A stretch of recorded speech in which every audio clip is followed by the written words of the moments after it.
السلام عليكم ورحمة الله وبركاته. الحمد لله رب العالمين وبه نستعين والصلاة والسلام على نبينا محمد وعلى آله وأصحابه أجمعين. أما بعد. Kita menyambung bacaan kita dalam kitab Tathhirul I'tiqad an Adran al-Ilhad karangan Al-Imam Ibn al-Amir As-San'ani rahimahullahu ta'ala. Dan kita telah membincangkan syubhat-syubhat golongan quburiyin, dan hari ini kita akan ambil syubhat, iaitulah kata beliau, fa in qulta al-quburiyun wa ghayruhum min alladhina ya'taqiduna fi fasaqati an-nas wa juhalihi min al-ahya'i yaqulun nahnu la na'budu ha'ula wa la na'budu illa Allah wahdah wa la nusalli lahum wa la nasum wa la nahujj. Qultu hadha jahlun bima'na al-ibadah fa innaha laysat munhasiratan fima dhakart bal ra'suha wa asasuha al-i'tiqad. Itulah syubhat berkenaan dengan makna ibadah. So dia kata, kalau kamu kata orang kuburi, menyembah kubur ini dan selain mereka yang menyembah, yang beriktikad pada manusia-manusia fasik dan jahil yang hidup maupun yang mati, bahawa kami tak menyembah mereka, kami hanya menyembah Allah, kerana kami tidak salat melainkan untuk Allah, kami tidak berpuasa melainkan untuk Allah, kami tidak pergi haji melainkan untuk Allah. Memang dia pun bila nak salat tu lah, dia kata kami salat untuk Allah, pergi haji untuk Allah, kami tak buat haji untuk orang mati sekian-sekian. So kata musannif rahimahullah, ini adalah jahil dengan makna ibadah. So kalau maknanya dia tak faham apa dia ibadah, kerana ibadah bukan terhad apa yang kau sebut, bahkan utamanya adalah i'tiqad. Wa qad hasala fi qulubihim dhalika bal yusammunahu mu'taqadan wa yasna'una lahu ma sami'tahu mimma tafarra'a min al-i'tiqad min du'aihim wa nida'ihim wa tawassul bihim wal istighathati bihim wal isti'anati wal hilf wan nadhr wa ghairi dhalik. Dan telah berlaku i'tiqad itu dalam hati mereka, kerana mereka i'tiqad. Asal ibadah, antara bentuk ibadah ialah at-ta'alluh. Ini adalah ibadah yang paling utama. Ta'alluhul qalb, perhambaan hati, perhambaan jiwa. Yang kita kata at-ta'alluh ataupun qasd, tujuan hati kita, tujuan perhambaan, qasdut ta'abbud. Walaupun satu orang katalah dia sepanjang hidup dia tak pernah sujud melainkan kepada Allah, dia tak pernah berdoa melainkan kepada Allah, tak pernah minta dekat orang mati, tak pernah minta dekat kubur, tak pernah pergi dekat mana-mana syekh tarekat. Dia hidup macam orang, zahirnya macam orang Islam sebiji, kan? Salat, puasanya semua untuk Allah Ta'ala. Katakanlah tak pakai tangkai, tak apa-apa, tapi dalam hati dia ada satu i'tiqad, bahawa dia i'tiqad dalam hati dia, seorang-seorang dia tak habaq dekat siapa, dia tak buat apa-apa, dia percaya dalam hati dia selain Allah Ta'ala juga boleh disembah. So kita kata, apa hukum orang ni? Dia munafik. Di sisi kita tak tahu, tapi Allah mengetahui. Dia di akhirat, innal munafiqina fi ad-darkil asfali minan nar, Allah akan letak di neraka paling bawah. Innallaha jami'ul munafiqina wal kafirina fi jahannama jami'a. Allah akan himpunkan orang munafik, orang kafir dan neraka Jahannam sama-sama kekal abadi. Walaupun kita di dunia ni dia mati, kita ingat dia orang Islam, kita solat jenazah dia, kita berdoa mengampu ayat mata, kata ya Allah ampun dosa dan sebagainya, tapi kita tak tahu apanya di sisi Allah Ta'ala. Dia dengan Abu Jahal duduk sebelah belah. Pasal apa? Pasal i'tiqad dalam hati, kan? Jadi sebab itulah kita kena faham bahawa ibadah ini bukan terhad kepada apa yang disebut sebagai salat, puasa, zakat, haji. So apa makna ibadah? Kalimah ibadah diambil daripada perkataan Arab yang membawa maksud at-tadhallul. At-tadhallul. So ibadah diambil daripada perkataan Arab yang membawa maksud at-tadhallul, yakni penghinaan, menghinakan diri. Seperti perkataan orang Arab, tariqun mu'abbad. Tariqun mu'abbad, jalan yang dipijak, jalan yang telah dipijak atau telah diratakan. untuk orang jalan. Pasal apa dia mu'abbad? Pasal dia injak-injak. So kalimah ubudiyah, ibadah dan ubudah mengandungi makna tazallul, makna penghinaan, dan makna khudu', makna kita merendah diri, memperhinakan diri kita kepada sesuatu. So itu asal makna dari segi bahasa. Dari segi bahasa ibadah. Kemudian syarak menggunakan lafaz ilah untuk zat yang disembah dengan hak. Syarak kemudiannya menggunakan lafaz ilah untuk Allah tabaraka wa ta'ala. Allah namakan diri dia sebagai Allah, yang mana Allah maknanya ialah asalnya daripada al-ilah. So di sana ada perkataan lain yang bersamaan dengan ibadah, namanya ilahah dan uluhah. Yang kita kata tauhid uluhiyah, tauhid ilahiyah itu. Tetapi dia adalah satu bentuk perhambaan yang lebih khusus. Kerana kalimah ta'alluh yang kita sebut perhambaan diri dengan makna ta'alluh, selain daripada dia semakna dengan ibadah, tetapi dia ada sifat tambahan, zaidah, sifat tambahan. Macam bahasa Arab, dia tidak ada dua perkataan. Payah kita nak jumpa bahasa Arab ada dua perkataan yang makna dia sama 100%, sama, tak ada beza langsung. Pasal paling kurang pun kita kata penamaan itu diberi melihat kepada sifat yang berbeza. Macam singa misalnya. So singa Arab ada 100 nama untuk singa, 100 perkataan untuk merujuk kepada singa sahaja, kan? Tapi adakah setiap perkataan yang digunakan Arab untuk merujuk kepada singa mempunyai makna yang memang tak ada beza langsung? Tak, dia merujuk kepada sifat singa yang berbeza. Setiap nama itu merujuk kepada sifat singa yang berbeza, kan? So macam itulah perkataan-perkataan dalam bahasa Arab. So bila syarak gunakan kalimah ilah, al-ilah untuk Allah tabaraka wa ta'ala, al-ma'bud bihaq, maka di sini ada makna ibadah yang dikehendaki dalam syarak, dia ada tambahan. Ini makruf. Apapun penamaan syar'i, dia yang pertama mesti ada munasabah dengan penamaan lughawi. Masalahnya as-salat, as-salah.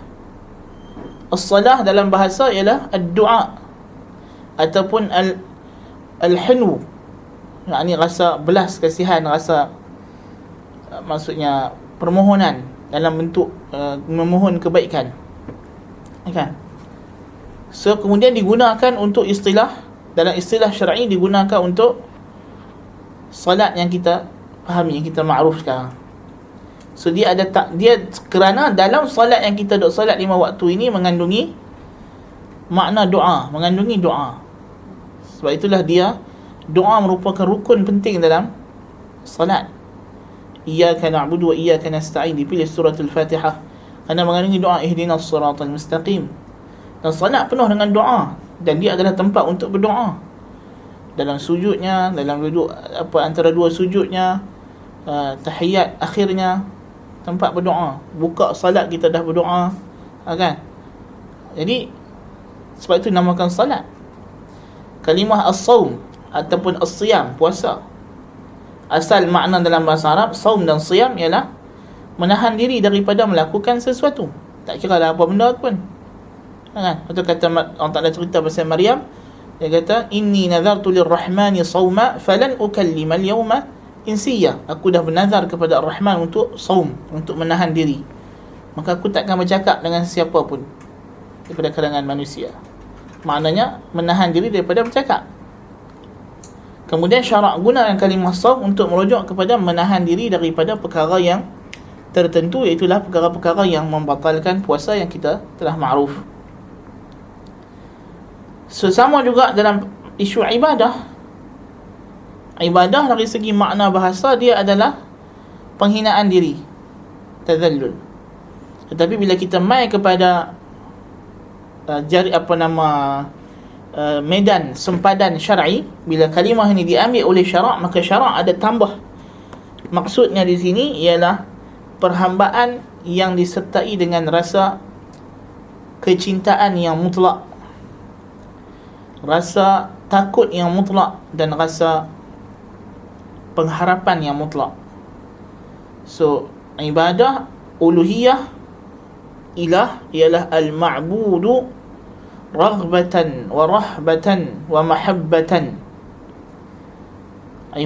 Ma'luh, Tuhan Azza wa Jalla, dinamakan al-ilah, ialah yang disembah dengan penuh rasa gemar akan apa yang ada di sisinya daripada ganjaran, gerun dengan apa yang akan ditimpakan kepada kita daripada azab jikalau kita ingkar, dan dengan rasa penuh kecintaan akan zatnya dan sifatnya yang maha indah, dan dengan kurnia-kurnianya yang tidak terhingga.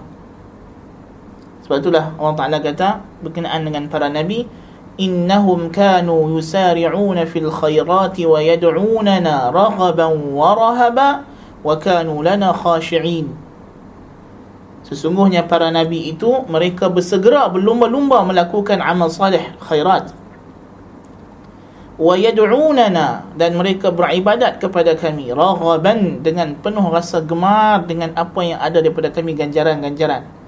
Wa rahaban, dan gementar dan gerun dengan kemurkaan Allah Ta'ala. Wa kanu lana khashi'in, dan mereka sentiasa taat, tunduk patuh kepada Allah Tabaraka wa Ta'ala. So, makna ibadah disimpulkan para ulama ialah kamalul khudu' ma'a kamalil mahabbah.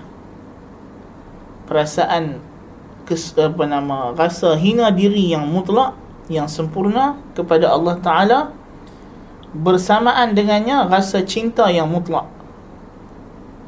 rasa cinta yang mutlak. Dan ibarat ataupun susunan ayat para ulama tidaklah lari jauh, walaupun mereka ada macam-macam ayat yang mereka guna untuk mentakrifkan ibadah.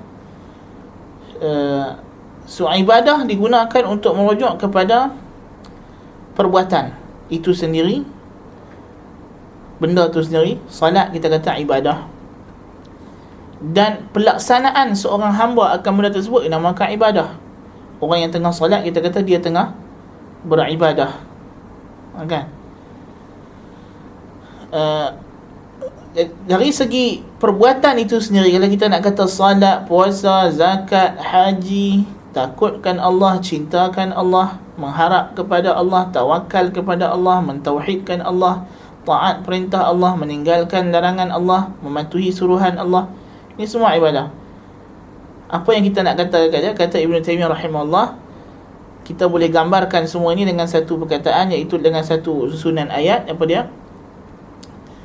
Ismun jami'un likulli ma yuhibbuhu Allah wa yardah min al-aqwali wal-af'ali al-zahirah wal-batinah. Ibadah ialah satu nama, satu perkataan yang menghimpunkan, yang merujuk kepada semua perkara yang Allah cintai dan Allah redai, sama ada ianya berbentuk perkataan atau perbuatan yang zahir maupun yang batin, yang zahir maupun yang batin. Itu dari sudut ibadah sebagai dia tu sendiri, benda tu, salat, puasa, zakat. Kenapa Allah suruh kita salat? Kerana dia suka kalau kita salat, kan? Kenapa Allah Ta'ala larang kita minum arak? Kerana dia tak suka kita minum arak, dan dia suka kalau kita tak minum arak. Ini adalah asal pensyariatan. Bahkan asal perbuatan Tuhan dibina atas kecintaan Tuhan akan sesuatu atau kebenciannya akan sesuatu. So, asal segala kejadian alam ini balik kepada al-mahabbah dan lawannya al-bughd, benci. Nah, kenapa Tuhan jadikan bala bencana masalahnya? Jawapannya sama, kerana Allah Ta'ala benci maksiat dan dia suka orang bertaubat, orang berdoa, orang merintih, merayu kepada dia. So dia suka bila kita kena bala, kita kena susah, kita sakit, kita merintih, kita merayu kepada Allah Ta'ala, kemudian dia bagi kita kesembuhan. Allah suka macam itu. So dia bagi kita sakit pasal dia nak apa yang dia suka. Bukan dia suka kita sakit, tapi dia nak apa yang akan terhasil daripada bila kita sakit. Jadi kalau orang sakit makin sombong dengan Allah Ta'ala, memang dahsyatlah azab dia. Na'udzubillah min zalik. Kenapa ada dosa? Kenapa Tuhan ciptakan dosa? Supaya kita bertaubat. Nabi kata, laula tuznibun wa tastaghfirun Allah. Kalau tidak, kerana kamu ini melakukan dosa dan kamu beristighfar, Allah Ta'ala akan musnahkan kamu dan dia akan ciptakan makhluk lain yang berdosa kemudian beristighfar. Kerana ibadat yang paling Tuhan suka ialah taubat, istighfar. Kerana Tuhan nama dia Al-Ghafur, nama dia At-Tawwab. Apa yang nama Allah, mesti Allah akan buat. Okay. Kerana perbuatan Allah mengikut namanya, bukan namanya mengikut perbuatannya. Kita makhluk, kita buat benda, kita dapat gelaran, orang panggil nama kita. Kan? Tapi Tuhan, apa yang namanya, itulah yang dia akan buat. Jadi kita kata dari sudut ibadat tu sendiri, zat dia adalah perkara yang Allah Ta'ala cintai dan redai. Kan? Jadi macam mana kita nak tahu benda tu Allah cinta dan redha? Kata Syekhul Islam Ibn Taymiyah dalam tempat yang lain, maknanya dia kata ibadat ini kita boleh tahu ialah wahiya kullu ma amarahu Allah wa amra ijabin aw istihbab. Jadi ibadah ialah apa sahaja yang Allah suruh kita buat dengan suruhan wajib ataupun sunat. So, kalau Tuhan suruh kita buat dan dia janji dia akan bagi pahala kepada kita, dan dia ancam kita dengan azab dia kalau kita tak buat, atau dia janji pahala dan dia benci kalau kita tak buat, atau dia tak suka, atau dia lebih suka kita buat daripada kita tak buat, maka itu adalah ibadah. Masalahnya salat fardu, yang ini Tuhan sangat-sangat suka. Itu dalam hadis dalam Sahih Bukhari, hadis wali, kan? Ma taqarraba ilayya 'abdi bi syai'in ahabbu ilayya mimma aftaradtuh. Tidak adalah amalan yang seorang hamba aku buat untuk mendekatkan dirinya kepadaku yang lebih aku cintai berbanding perkara yang aku dah fardukan atasnya. Wala yazalu al-'abdi yataqarrabu ilayya bin nawafil hatta uhibbah. Dan sentiasalah hamba-Ku itu berterusan mendekatkan pula dirinya kepadaku dengan amalan sunat sampailah aku cintakan dia. So di sini nampak takrif ibadah itu berteraskan kepada dalil, kan?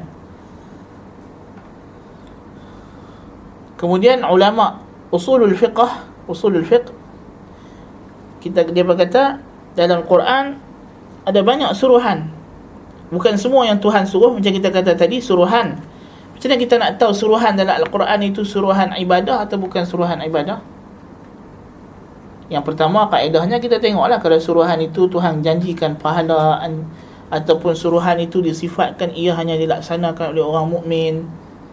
Ya ayyuhalladzina amanu kutiba alaikumus siyam kama kutiba alal ladzina min qablikum. Masalahnya, so ibadah lah, pasal khitab kepada orang mukmin, kan? Tapi kadang-kadang ada suruhan dalam Quran kita dapati dia bukan ibadah, suruhan yang bentuk harus.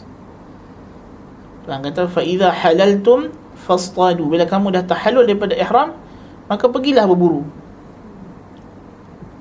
So maknanya memang kita lepas ni nak pergi haji, bawa senapang. Orang tanya, pasal apa bawa senapang? Tuhan kata lepas tahallul nak pergi buru. Tak, bukan macam itu. Maksudnya pasal dah dalam tahallul kita dilarang memburu haiwan. So Tuhan kata dah tahallul, kalau kamu nak memburu, burulah balik. Kan? Tuhan suruh makan, minum. Wa kulu washrabu wa la tusrifu.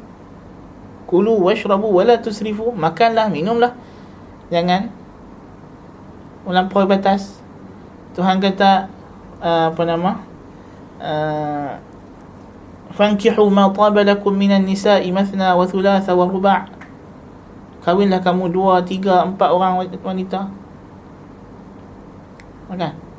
Jadi orang yang tak, dia kata, oh ni poligami ni ibadah, dia kata. Ibadah. Dia pun kalut lah, buat hubungan sulit. Sebab kononnya nak ibadah. Dia kata bukan macam tu kamu faham Quran. Kan? Quran dalam suruhan dia, sama ada dalam Quran ataupun dalam hadis, kita tengok. Itu kata ulama usul al-fiqh, ibadah ni ialah ma amarahu syari' bi amrin min ghairi iqtida'in aqliyin wal ittiradin 'urfi. Apa yang syarak suruh tanpa ada kelaziman akal maupun kebiasaan adat. Benda yang tidak biasa adat, tiba-tiba syarak suruh buat. Macam tiba-tiba dalam ihram, asalnya memburu ni memang manusia hidup dia memburu, datang nak makan. Kan? Kita nak makan, kalau haiwan tu haiwan yang diternak, kita ternak, kita sembelih. Atau kalau haiwan tu haiwan liar, kita kena masuk hutan, pergi buru, tangkap. Kan? So dia kelaziman adat. Tiba-tiba syarak larang masa kita dalam ihram kita buat benda tersebut. So larangan daripada berburu itu ibadah. Kemudian bila dah habis ihram, tahallul, syarak suruh kita buru balik, yakni kembali kepada kebiasaan adat. So di sini bukan ibadah. Berkahwin, nikah kahwin adat, dan memang dia iqtida'in aqli. Memang manusia, macam mana lagi dia nak mewujudkan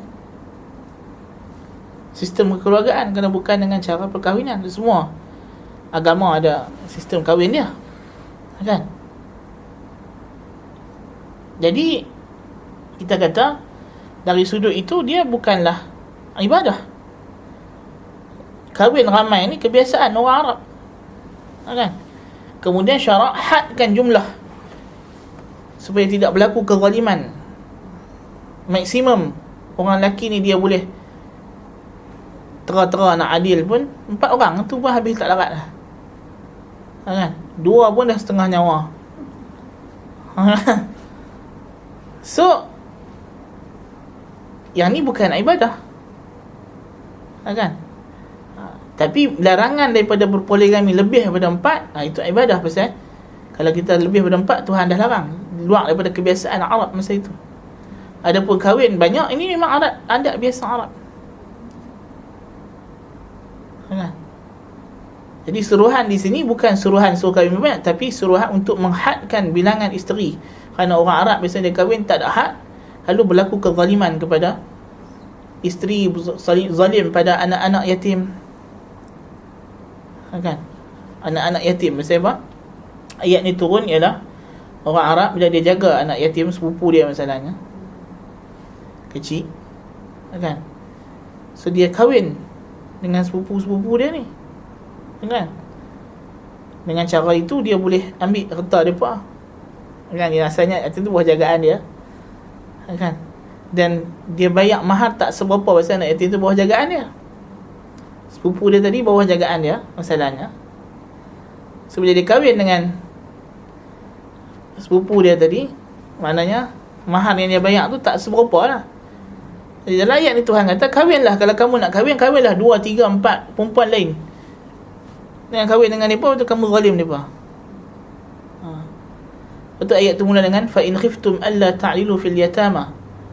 Kalau kamu takut tak boleh berlaku adil kepada anak-anak yatim yang di bawah jagaan kamu, maka kahwinlah perempuan lain. 2, 3, 4 tak apa, Tuhan kata. Kalau nak kahwin sangat, itu maksud, kan? Ini datang mati-mati. Poligami ni sunnah, memanglah sunnah, tapi hukumnya apa? Hukumnya harus, hukumnya khilaful aula. Dalam mazhab Syafi'i makruh. Kan? Poligami makruh. Kan? Kecuali kalau ada maslahah yang lebih baik ataupun memang berlaku adil. Kan? Ala kulli hal, kita kata sebab tu Tuhan sebut dalil Imam Syafi'i tentulah pada ayat, pada hujung ayat, kan? Apa nama, fankihu ma taba lakum minan nisa'i mathna wa thulatha wa ruba' fa in khiftum alla ta'dilu fawahidah dzalika adna alla ta'ulu. So Tuhan puji pada hak kahwin seorang, kan? Tuhan kata dzalika adna alla ta'ulu, itu yang lebih dekat supaya kamu tidak berlaku zalim. Seperti Imam Syafi'i kata yang asal kahwin ini yang Tuhan galakkan. Adapun 2, 3, 4 tu keharusan bagi orang yang ada hajat dan keperluan, kemampuan.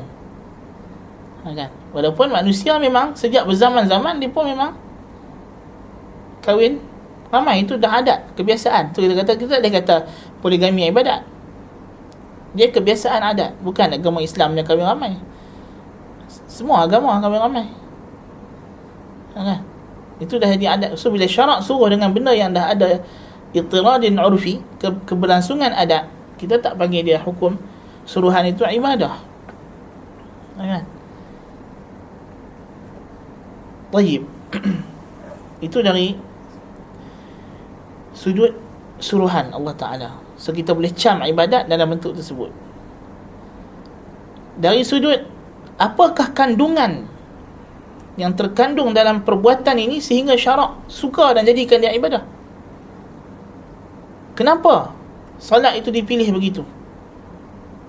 Kenapa puasa?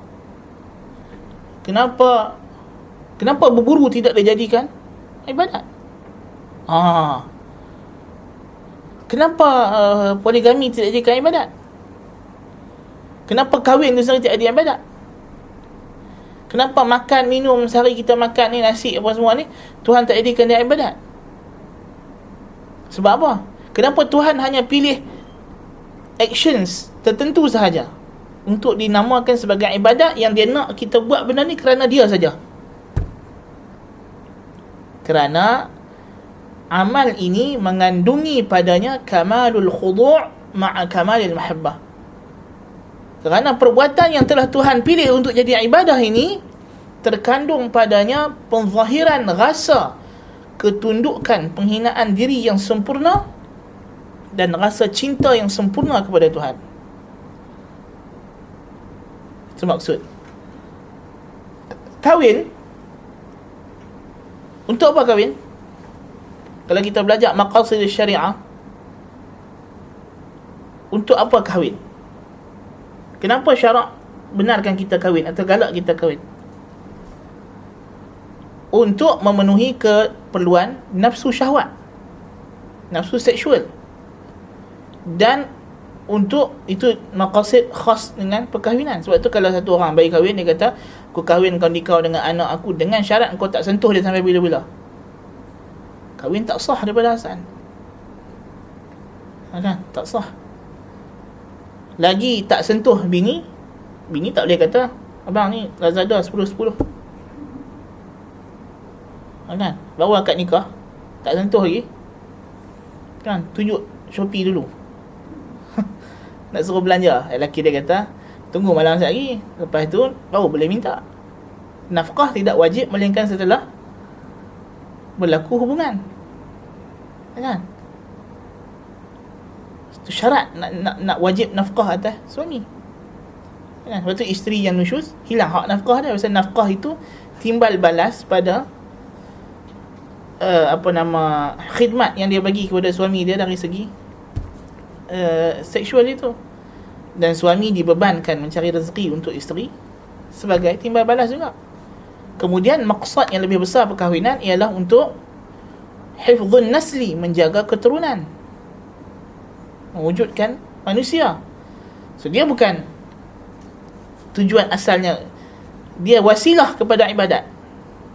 So dia sendiri bukan ibadat. Kalau Tuhan suruh kita kahwin kerana Allah Ta'ala, payah, kan? Nabi kata tunkahul mar'ah li arba'. Wanita itu biasanya dinikahi kerana 4 perkara. Li jamaliha. Perkara yang paling penting kali orang nak kahwin, cantik lah. Kan? Lepas tu Nabi kata walima liha. Kalau tak cantik tapi kaya, boleh terima lagi.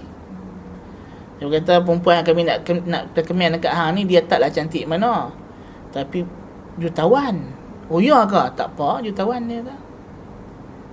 Biar kaya tak apa, tak cantik pun dia kata. Kan? Kaya tak, cantik pun tak. Nabi kata wali hasabiha, keturunan. Dia taklah kaya tapi pak dia ada 10 syarikat tau. Tapi hidung dia penyek. Tak apa, penyek pun tak apa. Dia kata 10 syarikat dia kata. Maksudnya keturunan. Ataupun pak dia pemimpin masyarakat. Kan? Walidiniha, dan kerana agama. Yang ni orang selalu lepas pandang. Bukan maksud hadis Nabi nak suruh kita kahwin kerana Allah Ta'ala sahaja. Tak mengharapkan syahwat, kahwin kerana agama. Kan? So cari bini yang duduk atas tikar sejadah, yang tahajud daripada isyak sampai subuh. Lelaki duduk keras atas katil. Itu bukan dia, bukan maksud dia macam tu. Kan? Lidiniha maknanya perempuan yang taat pada suruhan agama. So dia akan layan suami dia seperti yang agama suruh. Kan? Yang akan menjamin, kata isteri dia ni akan memberikan hak suami dia dari segi nafkah, hubungan seksual dan persediaan nafkah zahir dan batin apa semua ni akan berlaku dengan sempurna kalau isteri itu taat kepada suruhan agama.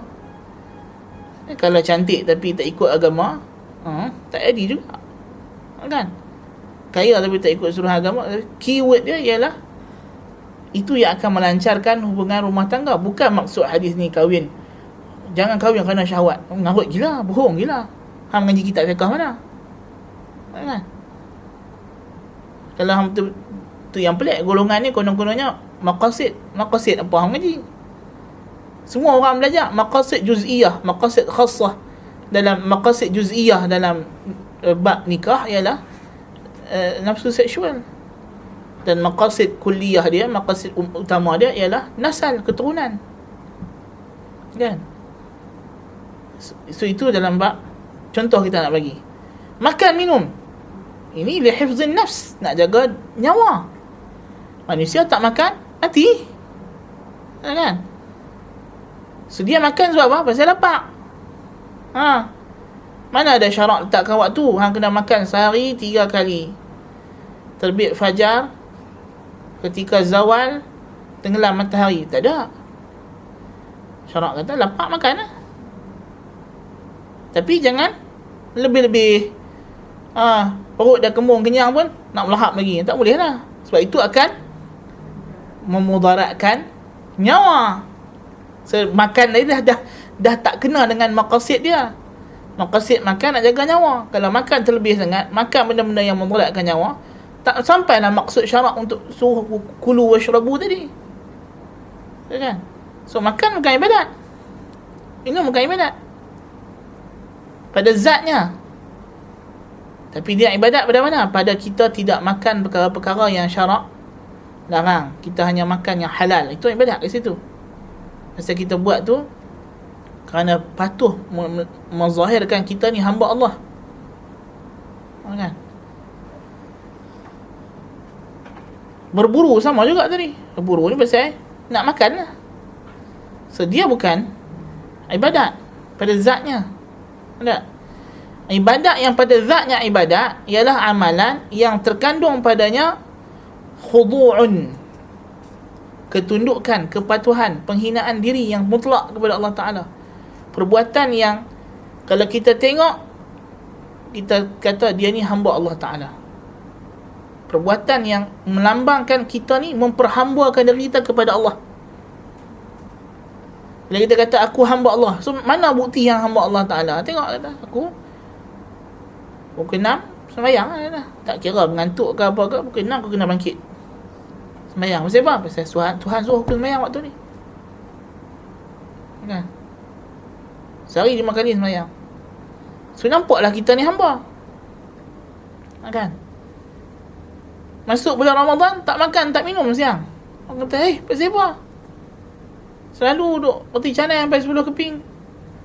Kan? Tak boleh, dia kata, ni Tuhan tak bagi makan bulan ni. Siang dia kata. So nampaklah kita tu hamba Allah Ta'ala. Dia kumpul duit setahun, kerja banting tulang pagi, petang, siang, malam. Tiba-tiba kena bagi dekat orang fakir miskin yang dia tak kenal pun orang tu siapa. Kan? Kata lah, pasal apa? Awak tak belanja beli lebih-lebih sikit ke? Dah dapat bonus tahun ni, beli rumah baru satu lagi ke? Kereta baru lagi ke? Pasal apa nak kena bagi dekat orang yang tak kenal ni? Kata tak, ni Tuhan suruh. Nampaklah kata kita ni hamba. Kan? Daripada muda sampai tua, kerja, kumpul duit, lepas tu pergi ke Mekah. Lah, awak tak pergi Indonesia ke? Jalan air terjun, pergi London ke? Kan? Pergi Afrika pun tak boleh tak? Afrika tu tengok ada macam-macam lah, kita tengok. Ada zirafah, ada gajah, ada singa. Kan? Tu dia faham di singa di sana tak? Tak pergi melancong.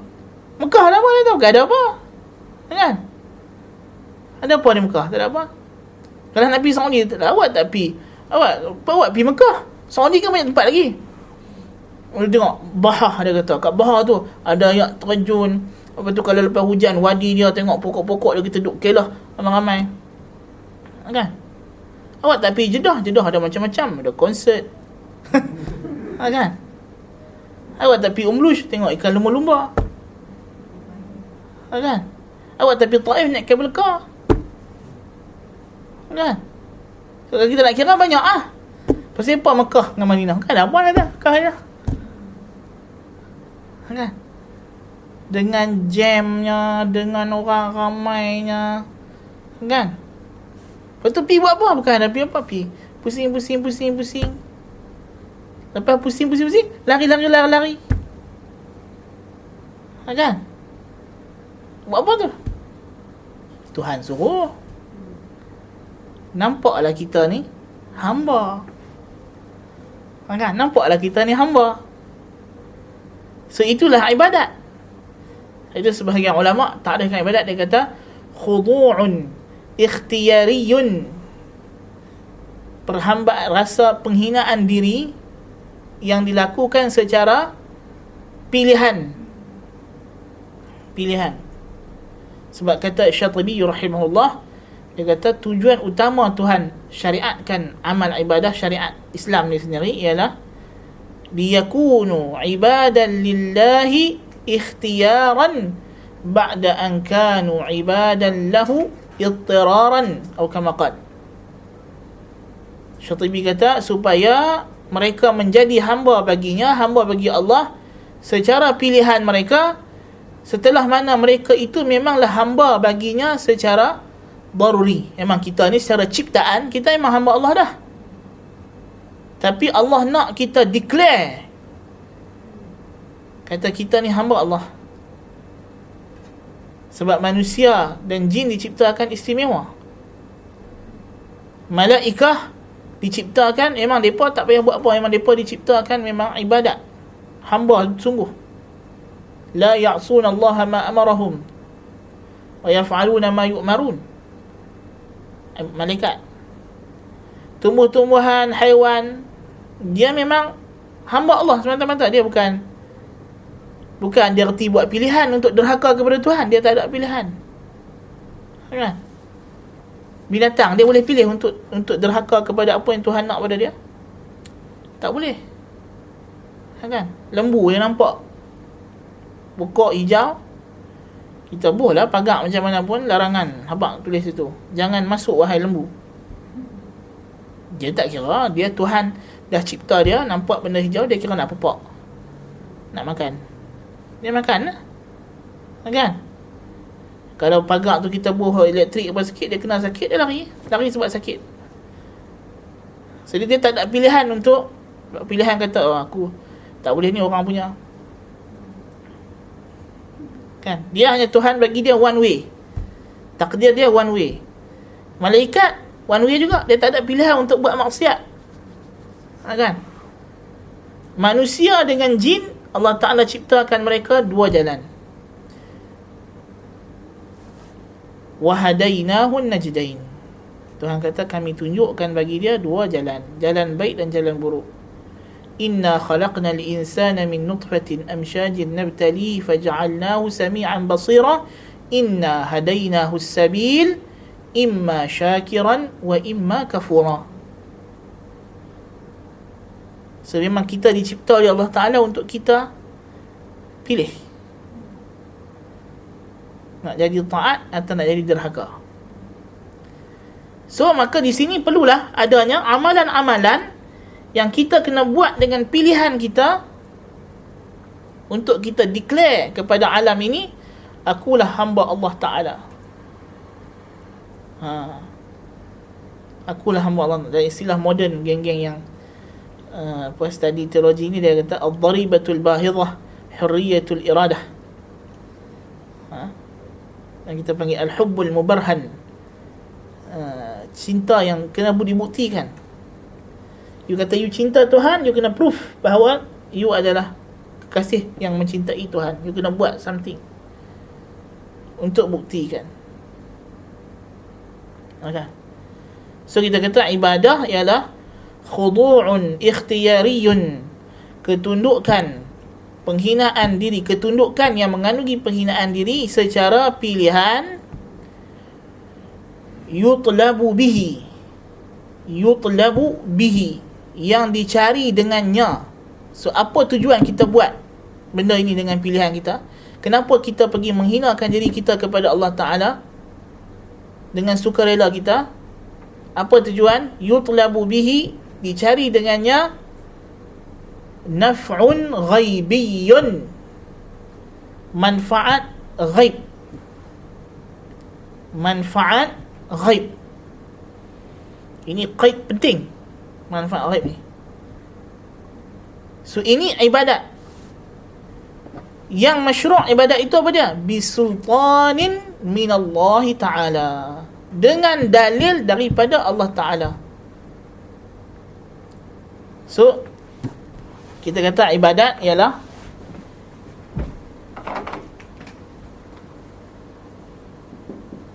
khudu'un ikhtiyariyun yutlabu bihi naf'un ghaibi. Kemudian ibadat terbahagi kepada dua, ibadat yang hak dan ibadat yang batil. So ibadat yang hak tu bila kita tambah di belakang dia bisultanin minallahi azza wa jal, yang ni kalau batil apa dia? Bi ghairi sultanin minallahi azza wa jal. Maksud yang kita kata di sini ialah ibadat ialah ketundukan, khudu'un, kepatuhan yang mutlak, penghinaan, perhambaan diri, ikhtiyariyun, secara sukarela, dicari dengannya yutlabu bihi naf'un ghaibi. Apa makna yutlabu bihi naf'un ghaibi? Yang kita nak dapat daripada perbuatan kita ini satu manfaat, sama ada manfaat ini berbentuk kita mendapat kebaikan atau menolak kemudaratan. So naf'un di sini ada dua, sama ada dia adalah jalbul masalih atau dia adalah daf'ul madar, mendatangkan kebaikan atau menolak mudarat. Tetapi dengan cara yang macam mana? Dengan cara secara ghaib, yang bukan kita nampak prosesnya secara fizikal. Masalan, kita sakit, kita pergi doktor, kita menghina diri kita pada doktor dah. Hina doktor suruh baring, kita baring. Kan? Doktor nak belah perut kita bagi. Peluang jantung, kan? Buat open heart surgery, baring. So suruh tidur. Suruh makan ubat pahit, makan. So di situ ada bentuk penghinaan diri dengan pilihan kita. Kita nak apa daripada penghinaan diri kita kepada doktor ni? Manfaat. Tapi manfaat yang macam mana? Manfaat zahiri, nampak. Sebab kita tahu proses dia. Physically macam mana ubat tu akan berkesan kepada kita. Macam mana operation tu akan memberi kesan kepada kita secara fizikal, nampak. So dia bukan ibadat dengan makna ibadat. Dia bukan ibadat. Kan? Kita tak ada duit, sumpetan wang, kita pergi jumpa orang kaya kita, tentulah di situ ada bentuk khudu' kan. Kita kena merendah dia, takkanlah kita pergi jumpa dia, oi, main duit tu. Takkan begitu. Kita kena cakap elok-elok kat dia, kena pujuk dia. So ada khudu' kan. Ikhtiyari, memang kita yang pilih. Yutlabu bihi naf'un, nak cari manfaat, betul. Tapi manfaat apa? Zahiri, nampak duit. Adapun ibadat yang kita nak manfaat ghaibi, manfaat ghaib yang kita tak nampak proses dia secara fizikal. Kan? Kita pergi haji, umrah tadi, kita tawaf apa semua, adakah kita nampak seketul mai kat kita? Adakah lepas-lepas kita bagi salam, Assalamualaikum warahmatullahi, Assalamualaikum warahmatullahi, ketebuk keluar duit tu? Tak? Kan? Kita tak nampak manfaat dia secara fizikal. Asasnya, ganjaran dia yang utama, ganjaran utama dia, kita tak nampak secara fizikal. Dia di akhirat. Kan? Secara ghaib. Kerana yang kita sembah tu pun ghaib. Kita tak nampak. Tuhan yang kita sembah ni kita nampak tak? Tak nampak ghaib. Kita pun tak tahu dia terima ke tak ibadat kita ni. Kita mengharap je. Kan? Mengharap dia terima, takut dia tak terima. Kan? Kita cinta dia, kita nampak tak? Dia. Kita sayang mak ayah kita, kita nampak apa yang dia buat pada kita, masa dia jaga kita masa kita kecil-kecil dan sebagainya. Tapi Tuhan, kita nampak Tuhan jaga kita, bagi kasih sayang kepada kita. Kita tak nampak, tapi kita rasa. Tapi rasa secara ghaib. Kan? Jadi ibadat, ini makna dia. Kemudian dia bahagi kepada dua, ibadat yang hak, yang tauhid, dan yang batil, yang syirik. So ibadat yang hak bisultanin min Allah, dengan dalil daripada Allah, bukti daripada Allah, Allah suruh buat benda tersebut. Kalau bighairi sultanin min Allah, dia batil, sama ada syirik ataupun bid'ah, antara dua. Okay. So taat kepada Rasul alaihi salatu wassalam. Pasal apa taat kepada Rasul tidak syirik, bahkan dia tauhid? Pasal Allah suruh. Wa ma arsalna min rasulin illa liyuta'a bi iznillah. Dan kita disuruh taat mutlak, bulat-bulat. Fala wa rabbika la yu'minuna hatta yuhakkimuka fima shajara bainahum thumma la yajidu fi anfusihim harajan mimma qadaita wa yusallimu taslima. Mutlak. Tapi siapa suruh? Allah Ta'ala suruh. So taat kita kepada Rasul bukan ibadat kepada Rasul, ibadat kepada Allah Tabaraka wa Ta'ala. Tapi kalau kita taat macam kita taat Rasul kepada yang bukan Rasul, taat kepada Syekh Tarikat, apa dia suruh kita taat mutlak, bulat-bulat, kita menyerah diri kita, akal kita serah kat dia. Macam orang tarikat dengan Syekh Ribah. Kan? Di antara adab tarikat dia kata, hendaklah murid itu di depan guru dia macam mayat di depan tukang mandi. Kalau ke kanan, kananlah. Kalau ke kiri, kirilah. Tak boleh kata kepada guru lima. Man qala li syaikhihi lima lam yuflih abada. Siapa tanya kepada guru kenapa, tak masuk syurga. Na'udzubillah min dzalik. Tak boleh terat langsung. Tayyib. Kita tanya dia, kau taat kepada syekh tarikat kau ni, ada dalil daripada Allah Ta'ala? Tak ada dalil. Siapa hukum dia? Syirik. Pasal kau dah ambil dia sebagai pembuat hukum yang baru. Yang halal ialah apa yang syekh kata halal, apa yang haram, apa yang syekh kata haram. Kau dah tak tengok dah Quran dan sunnah dalil. Ya. So di sini kalau orang tanya, pasal apa sujud malaikat kepada Adam tak syirik? Siapa kita kalau orang sujud kepada syekh tarikat syirik? Itu Allah Ta'ala suruh. Allah suruh mereka sujud kerana Allah. Kan? Kalau kita tawaf rumah kita sendiri, kan? Lepas tu kita kata kalau tawaf rumah aku dapat pahala masuk syurga.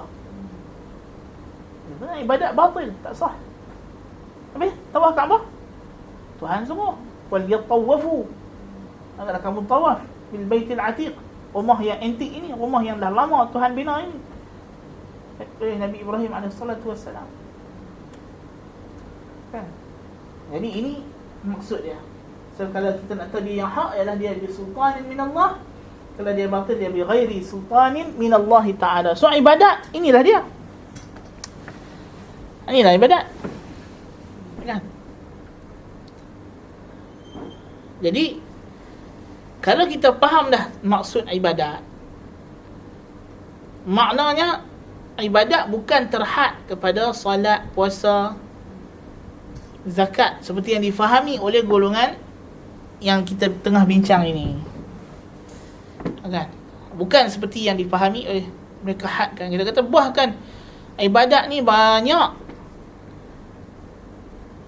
rasa takut kepada Allah Ta'ala. Ibadat. Takut yang macam mana? Balik kepada ta'rif ni. Dia adalah khaufun ikhtiyariyun yutlabu bihi naf'un ghaibi. So kalau kita bincang masalah syirik, macam takut yang macam mana dia kata syirik? Takut makhluk ni ada macam jenis. Takut riba, takut bini, takut hantu. So takut, bila takut tu akan jadi syirik? Bila dia takut kepada makhluk dengan i'tiqad bahawa ketakutannya kepada makhluk ini akan memberi baginya manfaat ghaib. Hang siapa duk zikir ni, siapa suruh? Zikir hu ni siapa suruh? Syekh suruh, Syekh tarikat. Syekh duk mana? Syekh duk tu dekat negeri lain-lain lah, tempat jauh. Kalau hang tak baca tak boleh. Weh, tak boleh lah dia kata, kalau aku tak baca ni Syekh tahu. Kan? Dosa dia kata kalau tinggal. Takut tu takut syirik. Takut syirik. Syekh dia bukan boleh bagi mudarat. Tak ada bukti daripada Tuhan. Kan? Masih pun hang tak minum arak, takut. Takut apa? Azab Allah Ta'ala masuk neraka. Hang tengok neraka? Tak tengok lagi lah dia. Tapi Tuhan kata ada. Ghaib. Ibadat tak? Takut tu nak ibadat. Kan? Rasa takut nak minum arak tu sebab takut azab neraka, ibadat. Jangan jadi macam orang sufi tak erti bahasa. Dia takut dengan syekh dia tak apa. Orang takut neraka tak boleh. Syirik neraka makhluk. Awak syekh tak makhluk. Bodohnya. Kan? Takut neraka memang Tuhan terus. Wattaqun nar allati waquduha an-nas wal hijarah. Jagalah lindungi diri kamu daripada neraka yang bahan bakarnya ialah manusia dan batu-batu berhala. Allahu Akbar. So takut ghaib itu yang ibadat. So kalau dia takut yang sama macam itu kepada makhluk, jadilah syirik. Kan? Cinta sama juga. Kan? Cinta yang macam mana kita kata cinta ibadah?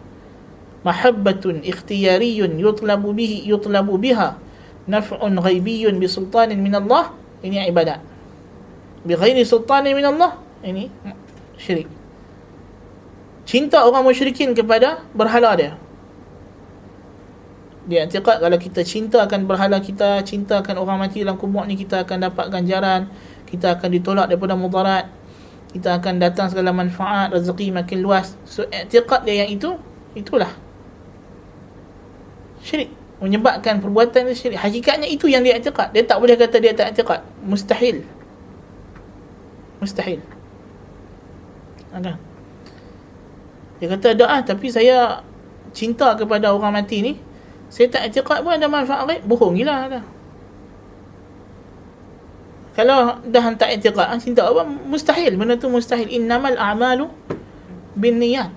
Semua amalan manusia ini berhasil terbina di atas i'tiqad. Al-umuru bimaqasidiha. Tak mungkin. Yang boleh orang yang boleh buat tanpa i'tiqad ni, sama ada dia orang tidur, mimpi, ngigau, budak kecil yang tak akil balik lagi, tak tahu apa, atau orang gila. Rufi'al qalamu an thalatha. Diangkat hukum daripada 3. An-naim hatta yastayqidh, wal majnun hatta yafiq, kan? Was-sabiy hatta yahtalim. Diangkat hukum Tuhan itu daripada 3 golongan. Orang yang tidur sampai dia jaga, orang gila sampai dia sembuh, sedar daripada gila dia, budak kecil sampai dia balik, berakal. Pasal apa 3 golongan ni dikecualikan daripada hukum Tuhan? Pasal sama ada mereka tidak ada akal atau akal mereka belum sempurna. As long as orang berakal, mustahil akan buat satu benda tanpa niat. Satu lagi keadaan yang boleh berlaku, orang yang ada akal sempurna, tak tidur apa semua, dia buat tanpa niat, ialah orang yang dipaksa, diancam nyawanya. Itu boleh. Maka sebab itulah 4 keadaan ni jadi penggugur hukum. Tidur, gila, belum balik, dan dipaksa, diancam nyawa. Maka lain daripada itu tak ada. Maka pasal as long as orang yang berakal, hang tahu. Kan? Kalau dia sengaja bagi hilang akal dia, tak kira, hukum tetap jalan. Orang mabuk, dia minum arak, lepas tu dia pergi sembah berhala, kan? Sedap-sedap tengok-tengoklah duduk dalam kuil Hindu, sujud kat berhala. Kita kata apa? Musyrik. Kita tak kata kat dia hang mabuk, tak ada akal. Hang yang hilangkan akal hang sendiri. Syarak tak ambil kira. Nasallallahu al-afiyah. Okay. Jadi orang kata apa? Amalan ni kalau dia dakwa, dia buat tak ada niat tu, ngarut, itu bohong. Sebab manusia, setiap amalan dia dikawal oleh niat dia, iradah dia yang tersemat di jantung dia. Sebab tu Nabi kata, ala inna fil jasadi mudghah idza saluhat saluhal jasadu kulluh wa idza fasadat fasadal jasadu kulluh ala wa hiya al-qalb. Ini penting, kena faham tasawur hakikat perkara. So kita tak pergi dekat orang musyrikin semua kubur, dia kata dah saya bukan ada i'tiqad. Itu dakwaan mulut. Memang dia tak ada i'tiqad rububiyah, itu betul. Dia tak i'tiqad benda yang dia sembah pencipta alam yang boleh bagi mudarat dan manfaat secara mustaqil. Tak, memang tak. Orang musyrikin, masa dia sembah Lata dengan Uzza, dia tak kata Lata ni memang mengawal alam. Maksudnya kalau kita sembah dia, kita akan dapat pahala, kita boleh dihilangkan daripada mudarat dunia dan datang manfaat dunia. Sebab tak beriman dengan hari akhirat. Kan? Mereka kata sembah Al-Lat menjadi sebab untuk Allah Ta'ala. So ini manfaat ghaibi ni pun mereka dakwah. Inilah manfaat ghaib yang mereka dakwah. Sebab itu bid'ah adalah kembarnya syirik. Sebab apa? Pasal dakwaan dia nak hampir sama. Cuma bezanya bid'ah itu dia buat kerana Allah Ta'ala, untuk Allah Ta'ala, tapi dia dusta atas nama Allah Ta'ala. Tuhan tak suruh, dia kata Tuhan suruh, tapi dalam bentuk perbuatan dia tidak ada sembahan lain. Tu je. Tapi dakwaan sama. Orang yang buat bid'ah, dia kata kalau aku buat benda ni Tuhan suka, Tuhan redha. Orang yang buat syirik sembah berhala, dia pun dakwah benda yang sama. Dia kata kalau kami sembah benda ni Tuhan suka, Tuhan redha. Kalau tak sembah benda ni, Tuhan murka, dapat balasan, dapat bala di dunia. Orang musyrikin tak i'tiqad berhala dia boleh bagi mudarat dan manfaat mustaqillan, bersendirian. Dia berkata berhala ini telah diberi hak oleh Tuhan. Siapa bagi hak tu? Allah Ta'ala. Itu i'tiqad orang musyrikin. Atau kerana berhala tu sendiri bagi mereka adalah salah satu jelmaan Tuhan, masalahnya. Macam i'tiqad orang Kristian, bagi mereka Jesus itu ialah Allah tu sendiri. Na'udzubillah min zalik. Macam orang Hindu sembah berhala-berhala dia, bagi dia sebab yang dia sembah ni tidak lain tidak bukan ialah Brahman tu sendiri. Brahman yang telah menjelma dalam berbagai rupa, yang telah beravatar. So hakikatnya memang syirik itu dia ada bentuk i'tiqad uluhiyah. Itu Syekh kata tadi, i'tiqad. So ibadat ni fokus dia, balik dia pada i'tiqad tadi. I'tiqad apa? I'tiqad ta'alluh, i'tiqad uluhiyah, i'tiqad bahawa ada benda lain yang berhak disembah selain Allah Ta'ala. Itu iaitu hukum syirik. Habis kalau orang buat syirik secara gurau senda, macam orang berlakon cerita filem, dia berlakon jadi Bomo, jadi Sami, atau dalam lakon tu ada skrip-skrip yang mencela Tuhan kan. Dia berlakon kononnya dia kena musibah, kan selalu kita tengok filem kan, dia berlakon dia kena musibah, lepas tu awak Tuhan buat aku macam ni, contoh. So dia buat benda tu sebenarnya apa dia? Kufur dah. Tapi dia buat benda tu bukan sebab dia kafir dah, pasal dia nak dapat duit, nak berlakon, kan? So pasal apa syarak tetap hukum orang yang macam ni musyrik dan kafir? Sebab yang ni ijma', Syekh sebut sini ijma', kan? Kenapa? Kerana hakikatnya dia ada satu perkara yang dia dah tinggal dalam masalah itu, yang balik kepada khudu'un lillahi ta'ala, perhambaan diri kepada Allah Ta'ala. Hang tak boleh bersenda ibadat, hang tak boleh bersenda agama. Agama bukan benda yang boleh buat main-main, kan? Kentut pun Nabi tak bagi kita gelak, kan? Takkan tiba-tiba agama kita jadi bahan gurau senda. Bayangkan, dalam hadis sahih Bukhari, sahih Muslim, kan? Sahabat ada orang kentut gelak, kata pasal apa gelak? Ciptaan Allah Ta'ala, kan? Dan di antara kemungkaran kaum Nabi Lut, nama tafsirkan ayat wa ta'tuna fi nadikumul munkar, dan kamu melakukan dalam perhimpunan kamu segala macam munkar. Di antara munkar yang mereka buat ialah mereka saling kentut dalam majlis mereka, betul dia bergelak. Betul tak? Macam parti, wild party lah. Nabi Lut punya kaum, dia di antara maksiat mereka ialah mereka buat wild party. Dalam parti tu buat segala benda tak senonoh, macam orang putih dia buat lah ni lah. Macam orang putih lah dalam PKP ni banyak wild party kena serbu, kan? Dalam tu buat segala macam benda tak senonoh, boleh hilang rasa malu. Na'udzubillah min zalik. Kerana dia hilang perhambaan, dia tak nampak macam hamba Tuhan.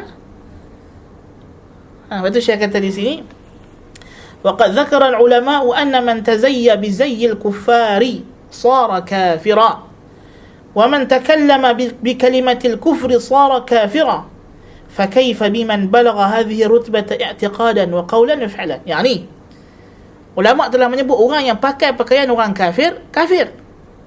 Orang yang bercakap kalimah kufur, kafir. Bagaimana orang yang i'tiqad? I'tiqad paling tinggi. Na'udzubillah min zalik. Mana kalau dia buat benda ni hazilan, lawak-lawak pun, syarak kata, Allah Ta'ala kata dalam surah Bara'ah, la ta'tadhiru qad kafartum ba'da imanikum. Jangan kamu bagi alasan kamu dah kufur setelah iman.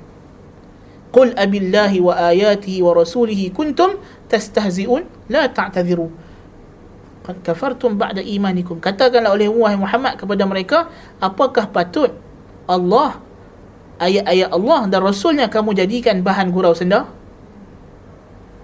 tak payah bagi alasan. Kamu dah kapiak, Tuhan kata. So maknanya kalau orang buat benda syirik ini tanpa i'tiqad, tetapi dia tanpa i'tiqad dengan mana dia tak niat nak ibadat, tetapi bila dia buat benda tersebut, hakikatnya dia dah hilang rasa ibadah kepada Allah. Betul tak? Orang yang sujud kepada berhala kerana nak orang bagi duit dekat dia, dia kata saya sujud masa tu saya tak ada perasaan menghambakan diri kepada berhala, saya sujud sampai gelak-gelak dia kata. Kami pi melancong, lepas tu dia bawa kami pi dekat satu tempat, dia kata ni tempat tempat sejarah ni, Candi Borobudur, contoh kan, tak tahulah orang buat apa kat Candi Borobudur, tapi contoh kan. Ataupun pi Thailand, orang bawa pi tengok, dia kata ni wat ni lama sejarah. Tapi kalau kita nak masuk ni, dia kata kena buka zipper, kena basuh kaki masalahnya. Dia kata tapi kita masuk ni bukan kita nak sembah apa pun, kita je nak tengok-tengok dalam ukiran. Buka zipper dia kata. So asalnya buka slipper masuk tempat tu untuk apa? Ta'ziman lis-sanam. So orang yang buka slipper sebab nak melancong ni, dia buat bukan ta'ziman lis-sanam, tetapi perbuatannya menghilangkan ta'zim dia kepada Allah. So kapiak dia kapiak juga. Kan? So macam mana orang yang buka slipper memang nak ta'zim as-sanam, tentu lebih kapiak lagi. Itu maksud hujah Syekh di sini. Faham tak? Hujah dia. Sebab hak yang nombor 2 ni dah tak ada khilaf dah, ijma'. Maksudnya kalau kamu orang yang ada ilmu, kamu akan nampak tanakut perkataan kamu. Kamu setuju dengan kami, orang yang buka slipper sebab nak melancong masuk Angkor Wat ke, masuk Candi Borobudur ke, kapiak. Tapi satu orang buka slipper pergi kubur wali untuk sembah wali tu, tak kapiak. Mana boleh? Syekh kata tak kena. Tak kena. Apa beza? Bahkan hak ni lebih teruk. Kan? Orang yang pakai baju Santa Claus sebab dia kerja kedai, di bos dia Kristian, bos dia kata sekarang dah nak masuk bulan Disember, you kena pakai macam Santa Claus, I bagi you gaji lebih 50 sen. Kan? So 50 sen ni tiket dia ke neraka jahanam kekal abadi. Kan? So tidak syak lagi, tidak ada khilaf. Orang yang pakai ini, pakai baju Santa Claus bulan Christmas, cukup pada dia syarat tasyabbuh mutlak, tasyabbuh penuh. Tasyabbuh penuh kufur akbar. Kan? So kalau dah sampai ke tahap itu, tidak ada khilaf bahawa orang ini memang kafir, murtad. Na'udzubillah min dzalik. So kalau satu orang pakai baju Santa Claus memang dengan niat Kristian, tentulah dia lebih kapiak lagi, betul tak? Nak dibandingkan orang yang pertama dengan yang kedua, siapa lagi kapiak? Yang kedua. So itulah maksud dia. Kalau orang yang pergi sujud dekat kubur yang kamu sembah ini secara main-main, secara lawak-lawak pun hukum dia kapiak, takkanlah orang yang pergi sujud memang dengan i'tiqad kubur ini boleh bagi manfaat ghaib, kamu nak kata dia tak kapiak? Bukan ibadat. Ngarut gila. Maksud di sini datang hujah Syekh di sini. So kita nak faham apa tujuan dia sebut lepas tu, wa man tazayya bi zayyil kuffari sara kafiran. Kan? So, ini antara benda-benda kufur yang banyak orang zaman dah dia tak tahu. So, dia tak belajar. Orang zaman dah ialah perkara batal puasa pun tak apa ingat lagi. Perkara batal sembahyang pun tak apa nak faham lagi. Kan? Perkara hak batal Islam lagi tak tahu apa. Itu masalah. Penting belajar mubtilat. Kan? Perkara yang membatalkan solat. Sedangkan kalau kita mengaji perkara yang membatalkan solat ke, batal puasa ke apakah, dia mesti had last sekali, na'udzubillah min zalik, dia kata riddah, murtad. Na'udzubillah min zalik. So dia faham tak apa makna riddah ni? Faham tak apa makna riddah ni? Kan? Apa maksud ulama'? Dia kata kalau satu orang murtad walaupun satu lahzah, satu saat, maka batal puasanya sepanjang hari. Apa maksud dia? Dia buat syirik. Mungkin lepas tu dia taubat, insaf. Macam kita kata kawan yang tadi pergi buka slipper kan, ataupun pakai baju Santa Claus bulan puasa kan, misalnya dia tengah puasa dia pakai kan. Lepas tu orang tegur dia, lepas tu tak boleh ni, syirik ni. Dia kata dia ke? Dia pun mengucap lain. Kita kata puasa hang yang hari ni batal lah tu hari. Kita tak kata bila hang mengucap hang puasa hang continue balik tak? Kan? Jadi itu kita kena faham konsep dia. So ibadat ini konsep dia lebih luas daripada apa dia faham. Kan?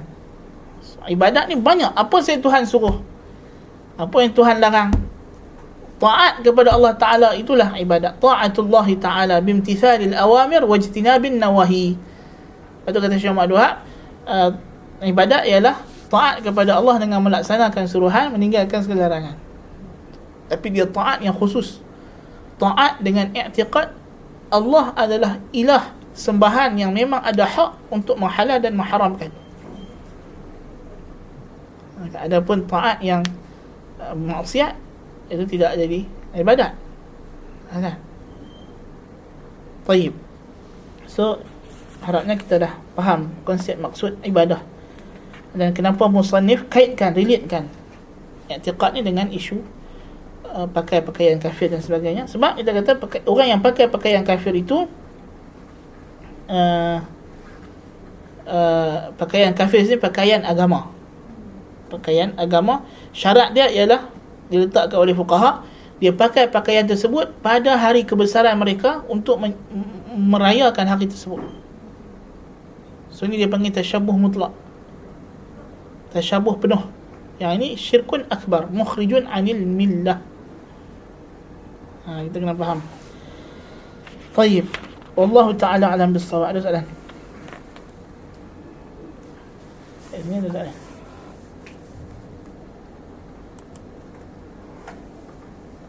Tak ada.